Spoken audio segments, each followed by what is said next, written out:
তোমাকে কি প্রমাণ করতেই হবে যে তুমি গাধা, তুমি গরু, তুমি... আচ্ছা ঠিক আছে ম্যাডাম। বিপদ এখনো কাটেনি শুভ। যতক্ষণ না বিয়েটা ভালোভাবে মিটছে আমি কিছুতেই নিশ্চিন্ত হতে পারছি না। আমি রাইমাদিকে বলে ওই ছেলেটাকে ফোন করিয়েছিলাম। রাইমাদি বলেছে ও নিজে যাবে, আর ছেলেটাও বলেছে ও প্রমাণ নিয়ে এক জায়গায় রাইমাদির ওয়েট করবে। লোকেশনটাও পাঠিয়ে দিয়েছে। বাহ ম্যাডাম, আপনি তো আগের থেকে অনেকগুলো কাজ করে রেখেছেন। তা রাইমা ম্যাডাম কখন যাচ্ছেন এই প্রমাণগুলো নিতে ছেলেটার কাছে? মাঝখান থেকে এত কথা কেন বলো তুমি? আমি কি একবারও বলেছি রাইমাদি যাবে? সব কথা না শুনেই কথা বলতে হবে। তোমাকে কি প্রমাণ করতেই হবে যে তুমি গাধা, তুমি গরু, তুমি... আচ্ছা ঠিক আছে ম্যাডাম, আমি একদম চুপ করে আছি।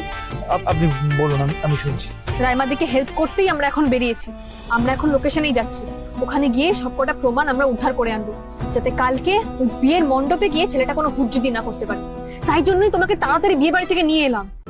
আজই ডাউনলোড করুন আর এনজয় করুন আপনার পছন্দের শো।